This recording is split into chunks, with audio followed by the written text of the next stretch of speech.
to if you'd like to refresh yourself on some of the things presented, you'll get the chance to do that. Everybody who registered for today will get the recording, or if you want to share it with your colleagues, you are able to do that as well. So today, since with financial season kind of like underway, we're very close to the March 2nd deadline. We want to make sure that we are focusing on ensuring inclusion of undocumented students in financial aid efforts. I know many of you are kind of hard at work on this already, and so we want to uplift a lot of some of that work today and just share some reminders, honestly, and just some different strategies to make sure that undocumented students are aware of financial aid resources for them and support for them as well.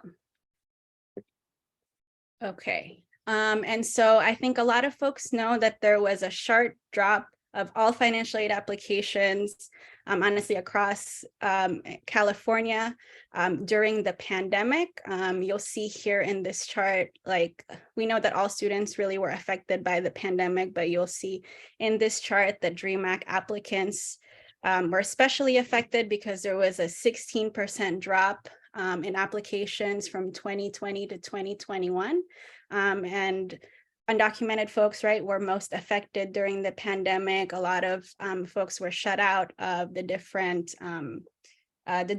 relief that was possible. And so it makes sense that maybe going to college and then applying for financial aid was the least of people's worries at this time. And because folks were not able to connect to support services, these applications might not have been turned in during the pandemic too. But even before the pandemic, we already know that undocumented students were not all applying and not all receiving the aid that they were eligible for. This CSAC data from 2018-2019 shows that there's about 92,000 students, undocumented students here in California, but only about 52,000 or 60% actually apply to the California DREAM Act. That number even gets smaller as we get to those who are actually eligible and offered aid, which is about 22,000. I think that's another 40% of that number. And it gets even smaller when we look at the number of people, number of students who are actually paid state financial aid, which is 16,000. And again, this could be related to a lot of different factors, right? Some students just don't apply at all because of fear of providing that information, being unaware of the financial aid opportunities for undocumented students, or just questioning the value of going to college as somebody who doesn't have work authorization. And the California DREAM Act itself could be a little bit confusing for students, right? And they might not be following the right steps in order to get paid their state aid and offered their Cal grants. But I heard that a lot of folks here specifically work with undocumented students. And so I kind of want to hear too, what are some of those challenges that you're actually seeing when it comes that prevents your students from applying to or completing the California DREAM Act. And you can actually let us know by doing this little Mentimeter poll. You just go to menti.com and use this code that's in the screen. Nancy's going to put that on there, and we can see kind of some of the things that's preventing your students from applying or completing their California DREAM Act. I think we can click on that, and I'll just let folks take a minute or two to fill that out.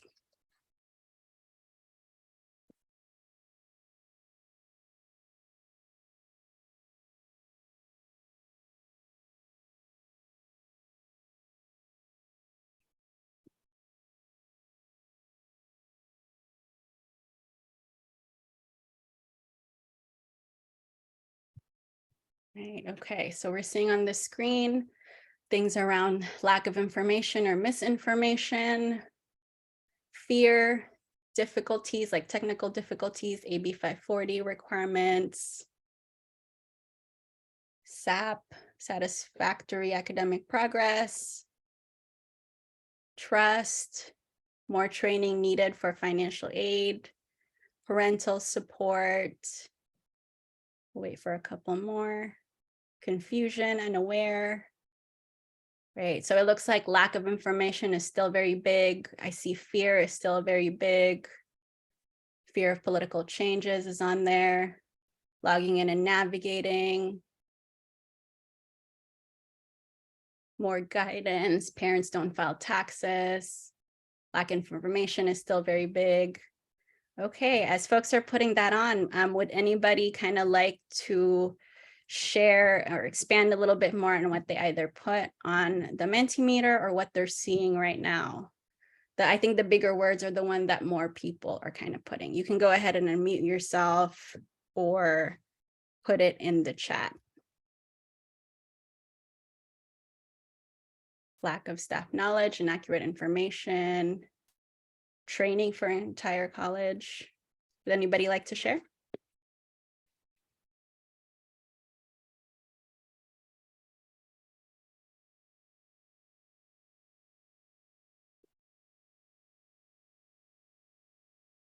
Okay, lack of support. Not a priority. I'm curious about that one, if that person would want to share. Oh, okay, I see some hands are up, sorry. Edward, go ahead. Yeah, one of the biggest issues I see or challenges facing our students with connecting our undocumented students to financial aid is not reaching them when they're still in high school to be able to get the financial aid for that first year that they're in at our community college. Usually by the time that they enroll at our college and find our office and are comfortable enough with us to start sharing information, deadlines come and go, and we're supporting them, but they're not able to access that aid until the following academic year. Great, thank you, Edward, for sharing that. Yeah, so that lack of like early outreach can have bigger, I guess, like repercussions or consequences for students who are not reached on time. Thank you. Veronica? I believe Armando was first, but I can go. Oh, yeah, I'm sorry. Yeah, maybe you can go first and then I'll call on Armando. Armando's also one of our speakers. Oh, from him, yeah. So it's a little bit similar to Edward's, the lack of information, but honestly, I feel like it has to not only start in high school, maybe even in middle school. Like, again, the benefits of financial aid. My background is in financial aid. So one of the things I used to do is go to the high schools to help out students. And I feel like the education shouldn't only be with the students, but also their families, because it's so important. Again, we can try to help the students as much as we can, but if the families don't have taxes or the student doesn't have access to that information, it's still not going to happen. So I feel like definitely educating our communities regarding the benefits of, again, receiving financial aid, that again, their information is protected, that everything's confidential. I think all in a nutshell, that could potentially help us more. Great, yeah, so also reaching the families. Thank you for that. Armando? Hi. So one of the challenges that I've experienced when I'm helping students complete the CADA is just technical issues. So every time we're doing the application, they just that particular application experiences far more technical issues, logging out, stopping out, having to start all over again compared to the FAFSA. So the FAFSA process, because I help students with the FAFSA too, really straightforward. Rarely are there any issues where we have to start again from the beginning. But with the CADA, there's a lot of technical issues that that I think need to be addressed, just because it makes it more challenging for students to complete it, because they have to usually start all over again, or sometimes we have to have them take screenshots in between just in case the application times out. Great, yeah, thank you. I see a lot of resonance with that in the chat and even in the Mentimeter, right? Talking about some technical issues that could prevent people from getting the aid that they actually applied for. So thank you for naming that too. Just in the interest of time, I will, Rosa, I see that your hand's up, but oh, I saw somebody just put their hand down. Maybe I'll just take Rosa and please keep it a little bit short so we can also move forward. Yeah, I agree with the last three people they spoke. I think we need to educate their families, because a lot of times the families are not familiar with the benefits of financial aid, and regardless of, you know, their status, it's important that we educate the community and the families, so that way they know that regardless of the studies, they can always apply whether they say yes or not to get the financial aid, but it's important that they understand that. Yes, yeah, thank you for that, for reiterating that too. I also see a lot of resonance in the chat for some of the technical challenges. And yeah, just a lot of, I see a lot of things around usernames and passwords being named and just lack of information from counselors. And if they are not having that information, how is that going to reach our students too, right? So thank you all for sharing that. And so I think in hearing all these different challenges, right, and I see this really great point from Estella up here, that this kind of all in for financial aid and support for students, for undocumented students to apply for the DREAM Act really needs to be a collective effort, not even just a collective effort within your college, but a collective effort within your community. We heard from a couple of folks that early outreach, even before students get to the campus, is key to make sure that students are meeting those deadlines and actually are applying and getting some of that aid that they're eligible for. And so that's why CSAC is hosting this really great campaign to make sure everybody is all students are getting or are aware of the financial aid opportunities available to them and are getting the financial aid they're eligible for, but that everybody is also all in and all hands on deck in making sure that financial aid is reaching our students. And so I do want to share a couple of just some strategies to help make that happen, right? How do we get everybody all in our campus, in our community, to include undocumented students as well in campus efforts? And so I think part of that also just starts with creating a safe environment for all students. Some of the challenges named in the Mentimeter was around lack of information or misinformation. And so how do we start increasing that awareness for students and their families, right? And I think some of that starts with just using inclusive language. A lot of people still don't know about the California DREAM Act. So just starting with always saying FAFSA and California DREAM Act when describing financial aid applications could help raise that awareness and signal to a student or a parent that you know about that and that you could be a place of support that they could go to. And if they don't know, it could be a great opening conversation, right? Laney College here advertises both FAFSA and California DREAM Act when talking about financial aid and the type of support they give. So does your campus also do that as well? Making your support visible through signs, through using inclusive language, right, could help also signal to students that you are a place of support for them. And students don't necessarily have to come out or have to be public about their undocumented status. They shouldn't have to be any of that in order to find the support. So using both inclusive language and making your support visible can help with making sure that all students, including undocumented students, are aware of what's available to them and that there are resources and support for them too when it comes to financial aid. A lot of the things that we also saw in the challenges was around fear and lack of trust, right? It's very nerve-wracking to have to ask an undocumented person to basically turn in information to a governmental institution. That's kind of how it is, right? When they're applying to financial aid applications.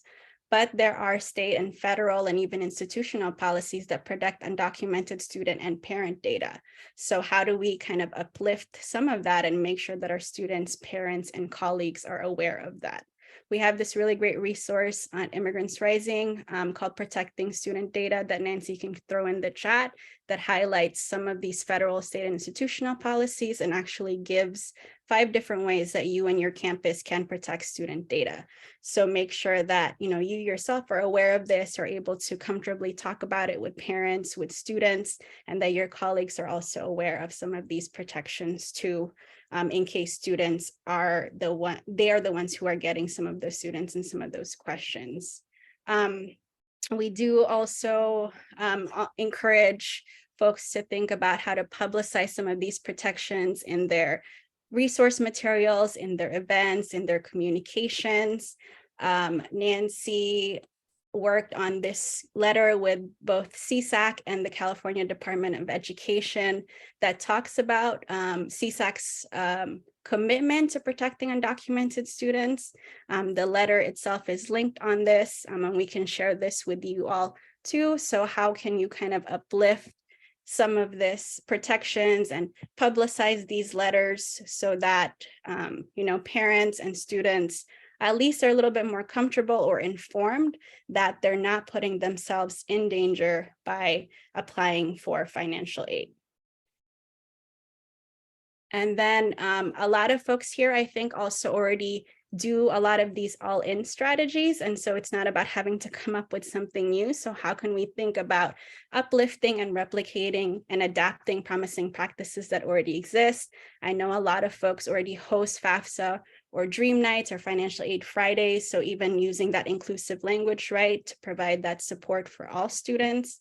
Here's a great example from SF State that they did last year, thinking about how to uplift FAFSA and Dream together online, so that students don't necessarily have to be connected to a Dream Center, to an undocumented student support personnel before they find the support that they're looking for. And Chabot College does this in their financial aid website. You'll see here that they have financial aid steps that list out both the FAFSA and the California Dream Act. So students are able to see that there's also 2 applications for financial aid available here in California. And that I saw a lot of, I also saw a couple of challenges around logging in for students. And I think part of that is because they lose their username and password pretty often, or there's a high chance that they lose that, right? So how do we make sure to help all students keep their application information accessible? And you can see that here at El Camino College, they have this My Financial Aid info sheet that has a fill-in section for the FAFSA and the California Dream Act on the login information for each. And I think having them both together here, right, normalizes again and raises awareness that there's 2 applications that's available for all students here in California. And then lastly, I think just sharing some of Immigrants Rising resources can help raise some of that awareness and provide the guidance that students and educators are looking for when it comes to the California Dream Act. Fear, I think, and lack of information was one of the bigger challenges we saw in the Mentimeter, right? I think even just posting something simple like this note to undocumented students that helps demystifies and shows that there's a pathway for undocumented folks in college could help start those conversations about applying for the California Dream Act and even help encourage people to apply for financial aid. And we do have these really great FAFSA and California Dream Act, California Dream Act and Cal Grant checklist, and a FAFSA versus California Dream Act resource that talks about the differences between the 2 applications, who is eligible versus who's not, and what are the requirements, and also the steps needed in order to successfully apply for the California Dream Act. And a lot of I'm going over these really quickly, but we will be sharing these resources later on. I think some folks have also probably seen them too. So you can kind of browse them more as after this meeting. And then another opportunity to get everybody all in and start kind of that early outreach to undocumented students is presented kind of by this new law, AB 469, that was passed, I think, about 2 years ago and is being implemented this year, correct? And it aims to increase financial aid applications for graduating high school seniors. So all high school seniors are asked to complete either a FAFSA or a Dream Act. So how can you kind of use this opportunity to build those relationships with feeder schools already, community organizations who are supporting college-going students, right, or even those who are not thinking about college, but supporting college access in general, to build some of those relationships and connect efforts when it comes to financial aid support and application. And a couple of things to know about the law is it doesn't prevent students from graduating. It does allow students to opt out if they want to by completing a form, and they may complete a financial aid application later. And it does take into consideration student and parent data. So we put a link on this about AB 469, but think about this. Edward talked about early high school outreach as one of the key ways to better support students. So how can we use this to build that pipeline of support for incoming high school students? And I'll quickly share this too. We did create, Nancy Mosi co-authored this guide, or authored this guide around all in for financial aid, including undocumented students, that does share a lot of the different strategies that I named for you all today, those resources that I shared, and provides actually a little bit more information around the opt-out form for AB 469. And so how can you uplift some of these strategies and share this guide with your partners in key campus departments, feeder schools, and community organizations. So some of those collective efforts, right, that we are talking about that's needed to increase financial aid applications, that we're starting to build some of those too. And speaking of like promising practices, I will transition us into our promising practices panel. We have two really great speakers today who can quickly introduce themselves as well to share what are the things that they're doing to make sure that all students, including undocumented students, are getting the financial aid support that they need. Okay, so I'll have Armando go first actually to introduce themselves. Maybe we'll pin them on the screen, and then we'll move on to Julissa after that. Okay, good morning, everyone. My name is Armando Villalpando. I'm an outreach and recruitment student services assistant at Los Angeles Trade Technical College. My primary role is working with alternative schools, including continuation, community day, adult schools, juvenile facilities. I also work with specific populations, including current and former foster youth, undocumented students, and veterans.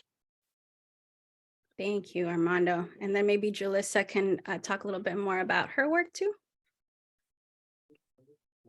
Is Julissa Loza Mendez. I am the coordinator I think of network Pam engagement. and Fernanda. Sorry, somebody was unmuted. Go ahead. No worries. I am the coordinator of network engagement at GIA and Inland Empire's regional coordinating organization, also known as RCO at CSEC. And some of my work is I oversee the Cash for College program, which is a financial aid initiative to increase financial aid numbers in FAFSA and the California Dream Act application. Great, thank you so much. So I'll hand us back to Armando, right, to just share some of the strategies that you all are doing at LA Trade Tech and in your work that is supporting undocumented students with financial aid and addressing maybe some of the challenges that we saw earlier. Oh, I think you are still muted. Armando, I think you're still muted. Are you able to unmute? Hello? Yes, okay. Sorry, my mouse was a little stuck. Let me just, there it goes. Yeah, so one of the things that that we started doing here at Los Angeles Trade Tech College is changing some of our documentation to create a more inclusive environment. So after attending, I think it was on October 18th, it was a training with you all actually. And we learned a little bit more about creating just an inclusive environment for all of our students. We actually incorporated some of those changes in our enrollment process flyer. So this is the enrollment process flyer I'm sharing on my screen that we use for LA Trade Tech. So it basically gives students the 5 steps to enrollment, including applying, completing financial aid, setting their portal, orientation, placement, meeting with the counselor, and registering for classes. So the main change that we did previously, it would just say like apply for FAFSA. So we kind of changed that to make it a bit more inclusive. Again, apply for financial aid. We included both information on the FAFSA and the California Dream Act, as well as the school codes for both, because it's you have to add, I believe, 2 extra zeros for the California Dream Act. And then we also included the note to complete the AB 540 affidavit, which is really important for undocumented students to complete in order to qualify for the California Dream Act. This was a collaborative effort. We worked together with both the Dream Resource Center to ensure that all the language was correct, and also the financial aid office. Great. And And- then, oh, sorry, go ahead. I was gonna say, it sounds, you mentioned that it's a collaboration between the different departments on campus, right? How did that relationship, how was that relationship and collaboration kind of built? Well, before I worked for Outreach and Recruitment, I actually worked for the Welcome Center. So one of the things about working for the Welcome Center at LA Trade Tech is you really got to know a little bit of everything to be able to help the students. So I already had established relationships with Arcelia and Amen, and I also had some established relationships with financial aid and a few of the different departments on campus, including admissions and EOPS. So when I transitioned to this new role, it made kind of connecting with them a little bit easier. Also, one of the things that we do at Outreach, because of the new AB 469, is we started going to more financial aid trainings, because a lot of high schools now, besides inviting us to present on the school, also invite us to help students complete the financial aid application, or the FAFSA or the CADA, just because they don't have the staffing or the resources. So I started going to different trainings, and I was able to connect more with the DRC and with the financial aid office at our campus. And I started working with them just because they're really the experts on all things undocumented. So I lean heavily on them, especially Arcelia and Amen, to make sure that the information I'm presenting to the students is correct. Yeah, so just kind of, meeting with them regularly, talking with them, going over different ideas, and seeing how we can support each other to create a smooth transition for our incoming students and continuing students. Thank you. And then I think I have one more file that I want to share real quick. Give me just a moment. This mouse is acting really funny. Okay, let's see. You share. Okay, so this document is call it the FSA ID and CADA worksheet.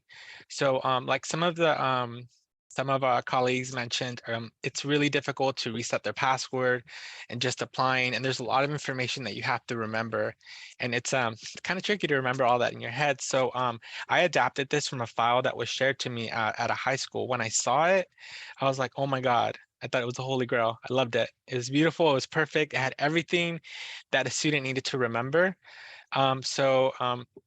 We worked around with it, play with it, and then we also, made sure to reach out to the DRC to make sure all the language was correct and accurate, and also the financial aid office.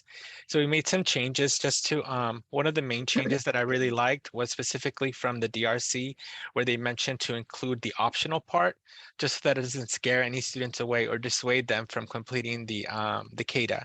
So that was, the optional, the driver's license number, the social security, the tax information, same thing for the parents. So what this sheet has, it's basically like a cheat sheet for the student, so they can keep track of all the information they use when completing the CADA. That's on one side. On the other side, it has the FSA ID. So it works for both students. It would have been great to put them on the same sheet. It was just so much information. And then one of the things I like about this one also is it provides them, just besides having the space for them to write it in, it provides them with specific information, like when they're completing an application, and extra directions that the student will need. And then again, on the bottom, there's a little checklist where a student can check off exactly what they need to have ready. So one of the ways that I use this form is before I go to a high school or a continuation school or any one of the alternative schools that I go to, I share this with the counselors so they can share with their students. And then sometimes I have to have conversations with counselors just because a lot of them don't really have training. So I've experienced a few instances where the counselors have inadvertently outed the students, yelling really loud, no, no, no, you're supposed to do the undocumented one. It's like, oh my God, no, and I know that's not, meant to be malicious. It's just ignorance, and just kind of training. So just taking them aside and having that conversation with them, and then also letting them know beforehand to let the students self-disclose.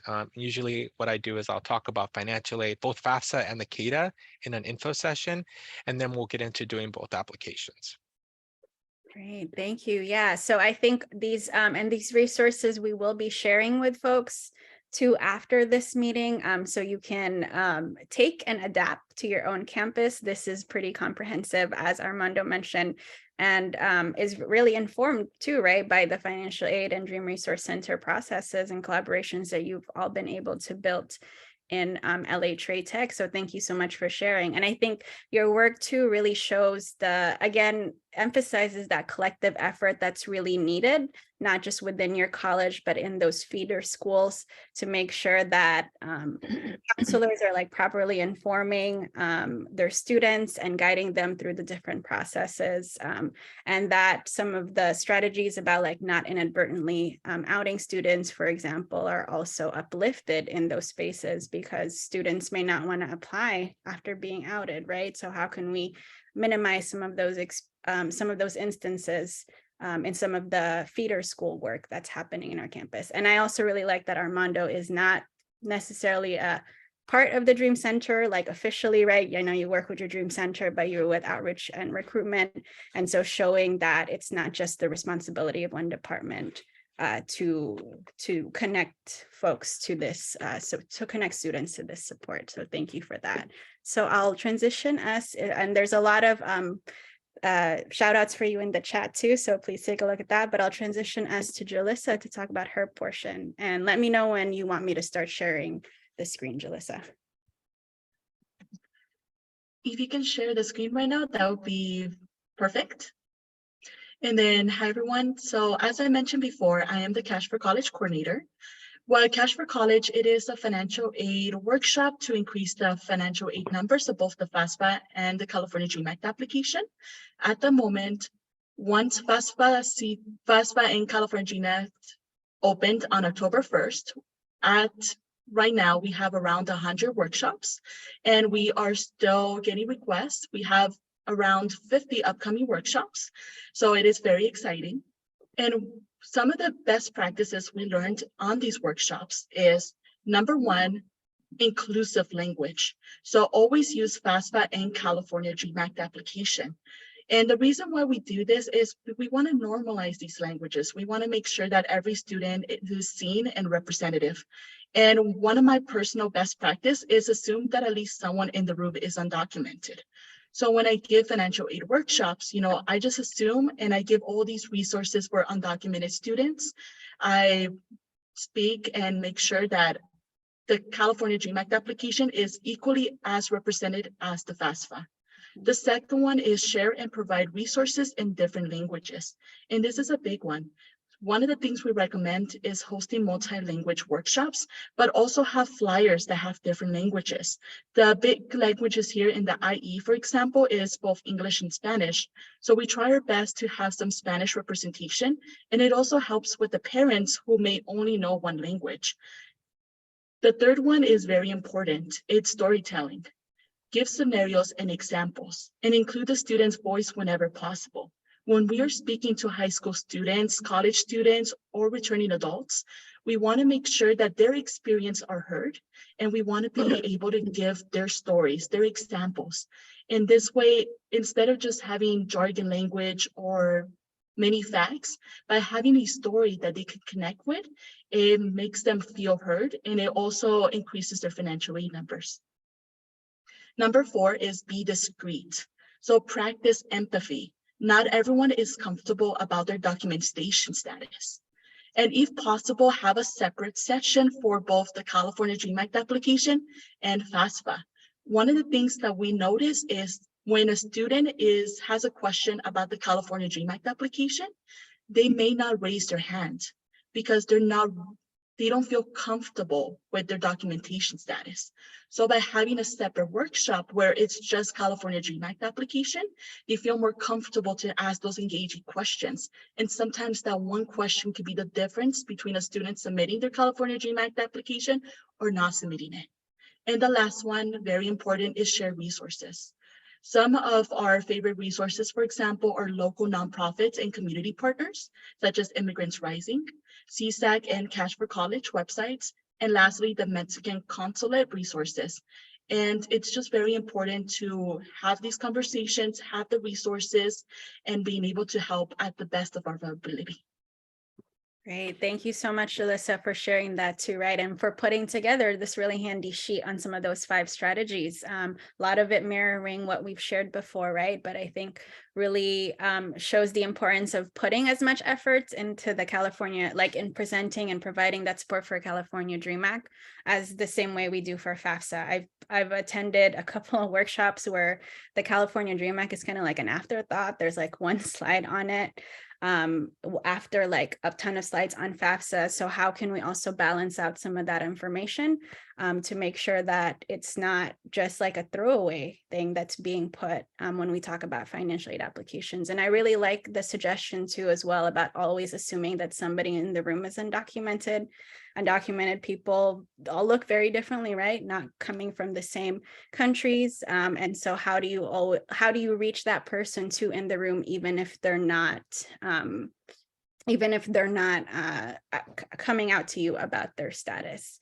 So thank you, Julissa, for that. And I think another really important point, right, that you're not, you're a resource for people who work at different high schools and colleges to support in this work. And again, highlights that need for the collective effort beyond the colleges and beyond the schools themselves too. So how can folks think about local partners in their area that they can also engage when it comes to support for making sure everybody gets applies and gets their financial aid. So thank you for sharing that.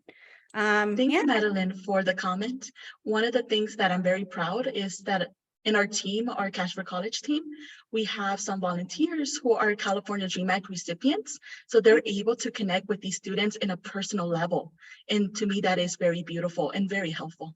Great. Thank you for sharing that too, right? Yeah. How do you also like engage folks who have lived experience with the California Dream Act with being undocumented and tapping into them to help support students and encourage students to apply and parents to be able to apply for the California Dream Act. So thank you for that. Thank you both for Armando and Julissa for sharing the different practices that they engage with in their campus and organization. I do want to give folks a chance to ask questions, to make comments about what they heard from both Julissa and Armando, and even from the earlier presentation that I just gave. Any comments or affirmations, reflections that people want to share right now? You can go ahead and unmute yourself or put it in the chat.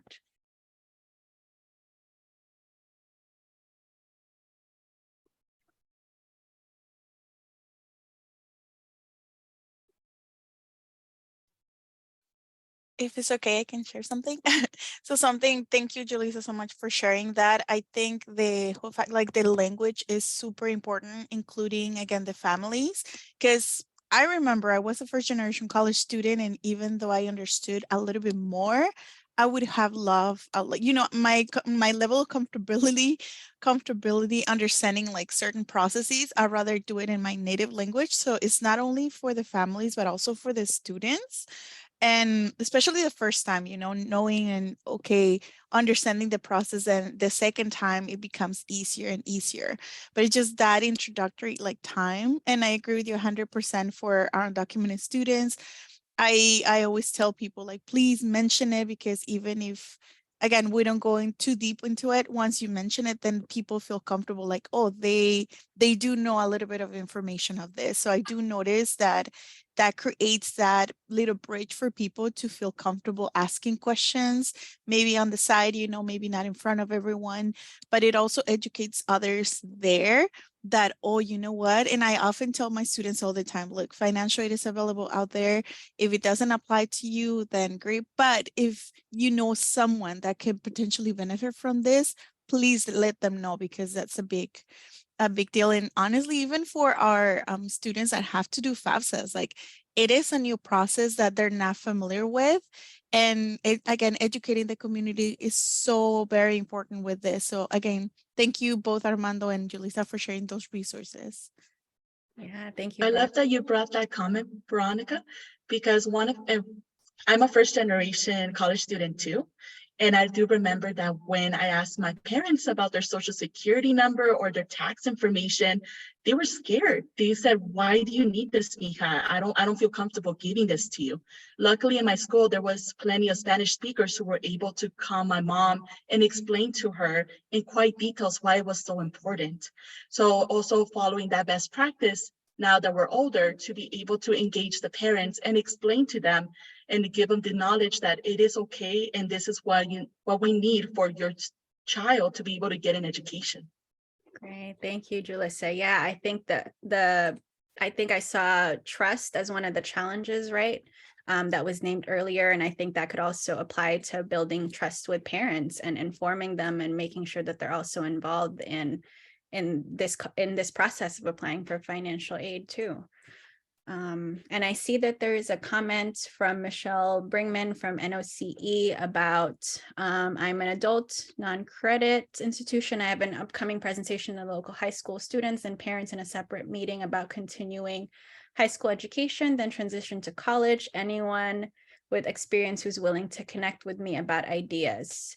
So feel free to also like connect, or I don't know, Michelle, if you'd like to put your email in the chat for folks to connect with you or do a direct message for that request. But I know that there's a lot of folks in the room who would be willing to connect, Armando being one of them too. Yeah. Can I add something to Madeline? So something also to remember, again, working in financial aid, it was a little bit different. Then I became a counselor. But one of the things I noticed with our communities is they're not aware of, again, the opportunities that students have. I often took a little bit more time to explain what community college was about, like the different opportunities, for students, because in reality, some students, whether it is, the level of maturity financially, like maybe going to a 4-year is not the best first option for them. So I think at any point, like whenever you do transitional like presentations, like offering those options, kind of what Julissa was saying, like providing scenarios for them to see, like, look, if you go to a community college, you can save money, classes are smaller.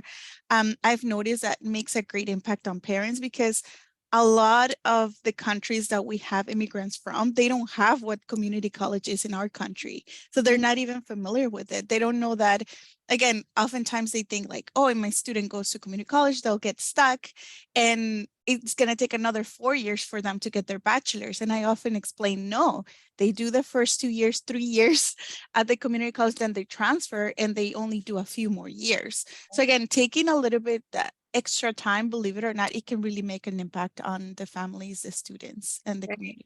Yeah, thank you so much, Veronica, too. Right, I think there's a general like misinformation sometimes or not understanding about the different pathways to college, that it's not just straight to a university from high school, for example, that there's different ways to get there, especially for undocumented folks, given different educational pathways that students pursue. So I think part of making sure, like even getting them to be comfortable to apply for financial aid, right, is also taking the time to help understand what those different pathways are for all students, but even for undocumented students specifically. So thank you for sharing that.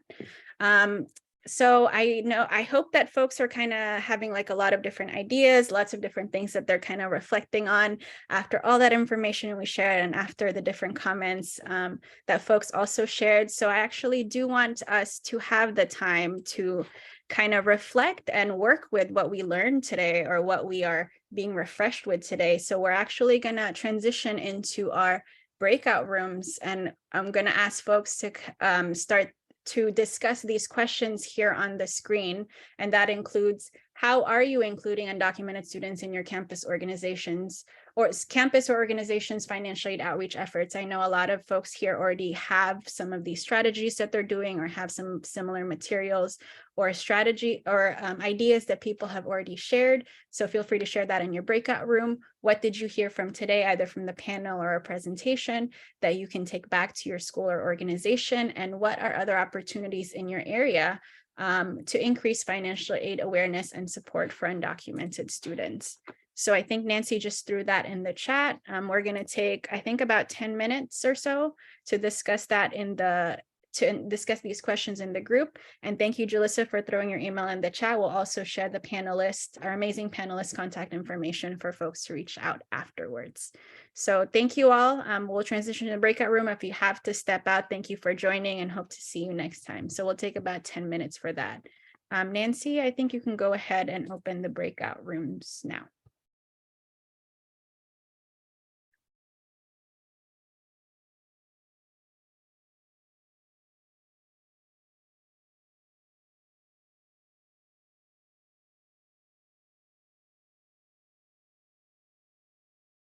If you're having trouble with your breakout rooms, let us know in the chat too.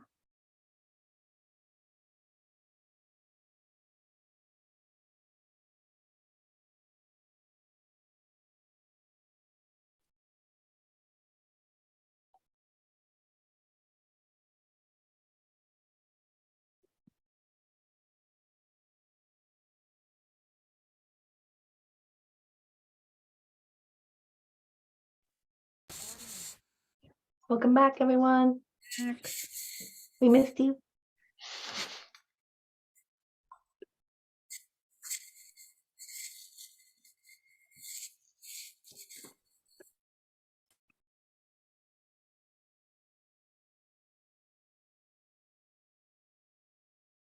Okay, Welcome.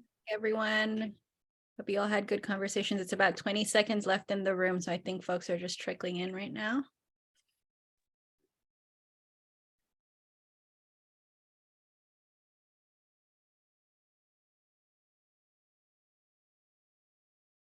Oh, you're inspiring me, Nelly, to get up and stretch.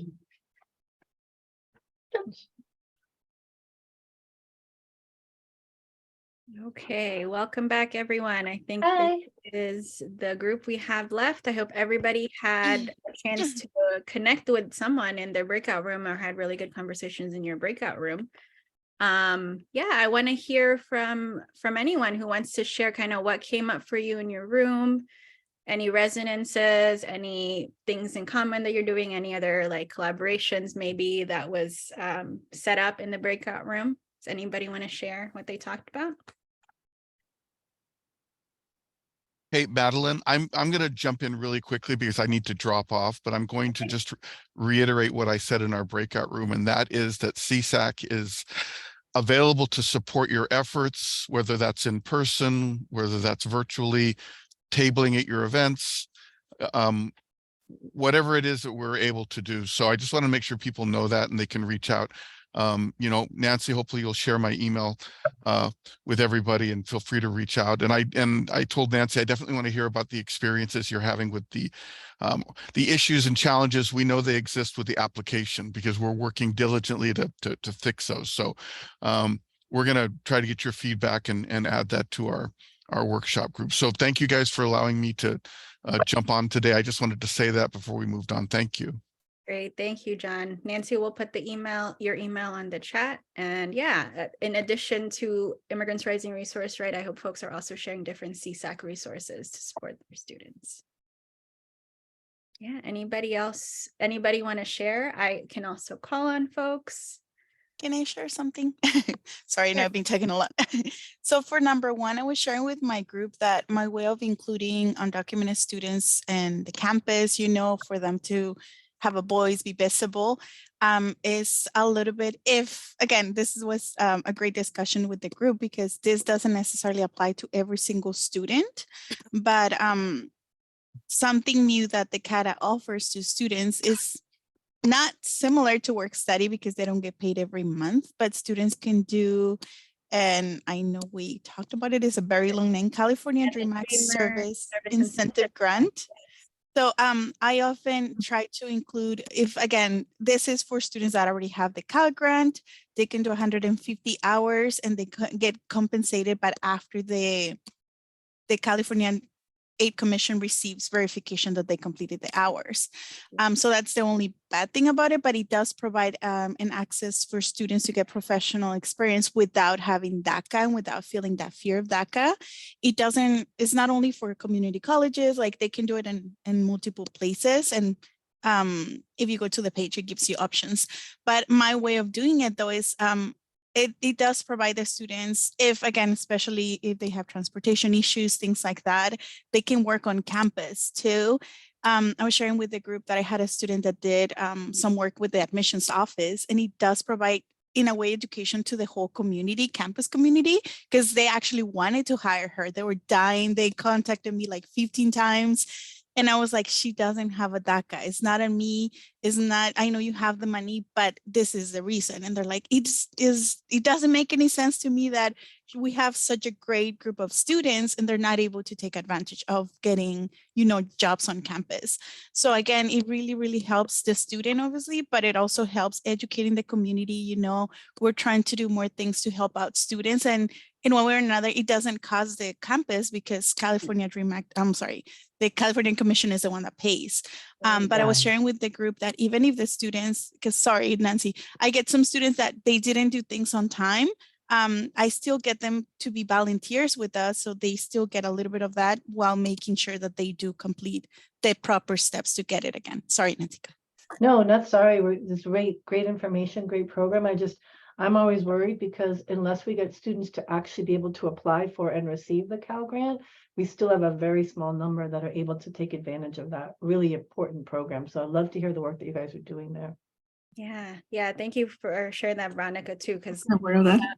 I think one of the things, right, too, is students may not understand what opportunities also open up for them by applying to the California Dream Act. So talking about DSIG and some of that outreach, and that there is a way to get professional development and get paid for it for undocumented students, regardless of their work authorization status, could be a really big selling point. So I think somebody else was about to speak, or is anybody else, would anybody else like to share what came up for them in the group? I would like to share for outreach. I don't do outreach, but we have 3 success coaches that go out to high schools and speak on FAFSA. And I know they speak on Dream Act too, because they received a training last semester on how to help students fill out the Dream Act application. I do have a question though. Yes. So when you have a student that you would like to help out with their student financial aid, how can you touch topic on whether they are or not, or should we even undocumented? I would typically say, apply for FAFSA, but I've been told that it's wrong for us to assume, to send them out to fill out this application, and then turns out that when they get to the Social Security part, it hits them. So we should know ahead of time, but how? Without, singling them out, without making those uncomfortable questions. Do we have to make those uncomfortable questions? Yeah, so I think one of the strategies, right, that we shared, that Julissa also talked about specifically, and I'll let you answer it a little bit more, is just using the inclusive language. There's 2 financial aid applications here in California. So I think getting into the habit of every time you talk about FAFSA to also talk about the California Dream Act. We should never make the assumption that anybody is undocumented or not undocumented. I myself am a DACA recipient and obviously don't look like somebody who may be undocumented. So I didn't get any of this information from my counselors or anything like that. But if I had heard that from somebody, if it had been put together like that, the FAFSA or DREAM, it would have helped open up questions. And open up the conversation about what opportunities are available for me as a student in this college that doesn't necessarily get into immigration status. If the student wants to talk about that, you can get into it, but it's you're not having to ask them, are you undocumented, in order to direct them to the right application. Julissa, what would you like to add for that? Question, Sandra. When I do my presentation, I always say that there's 2 financial aid applications. There's the free application for federal student aid, the FAFSA, and the California Dream Act application. And one of the ways I say it, and I just try to be inclusive, is to say, if you have a social security number, you're probably going to do FAFSA. If you don't have a social security number, you are probably going to do the California Dream Act application. And that's it. Just very general, very blunt, straight to the point. And I noticed that helps the students out more, because most students know if they have a social security number or they don't. And I like that, because I remember Armando was mentioning don't single out students, don't say undocumented. So this actually, you don't have to use the word, you know, if you're undocumented, do this. No, like you could just be like, if you have a social security, if you don't. So I'm taking notes. Thank you.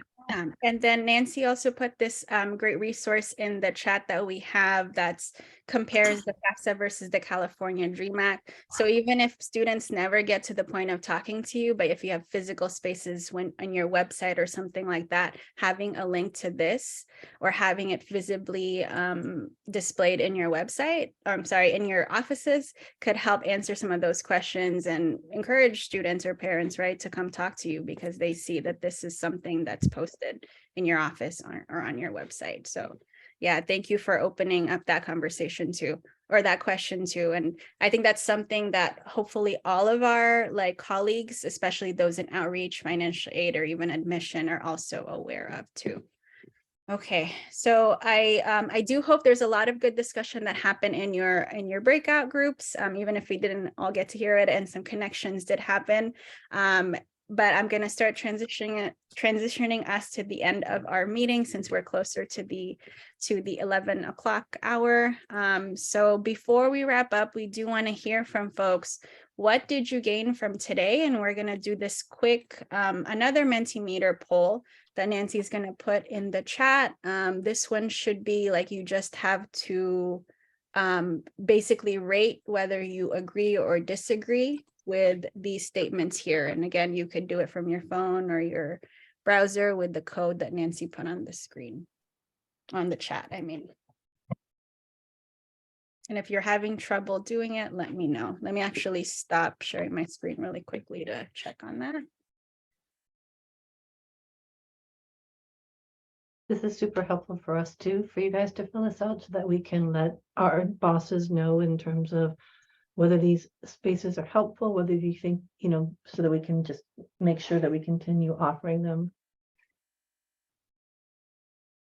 And we also really want to know if there's areas that you're like, we would like to know a little bit more about, and feel free to hit us up for that too. Great. And as folks are doing that, I do want to do another quick shout out that we are hosting these Promising Practices Roundtable every month. Our full schedule's out. I sent this out if you do get our digest this past week, I think. If you don't get our digest, get our biweekly newsletter, reach out to me. But here are some of the topics that's upcoming for spring 2023, and these do take place every second Thursday of the month, 9:30 to 11. So it is an hour and a half. So we have a chance to connect with folks after. And I think Nancy can also throw that link in the chat for you to check out after you do the evaluation. And then just lastly, here are the contact information for our amazing panelists.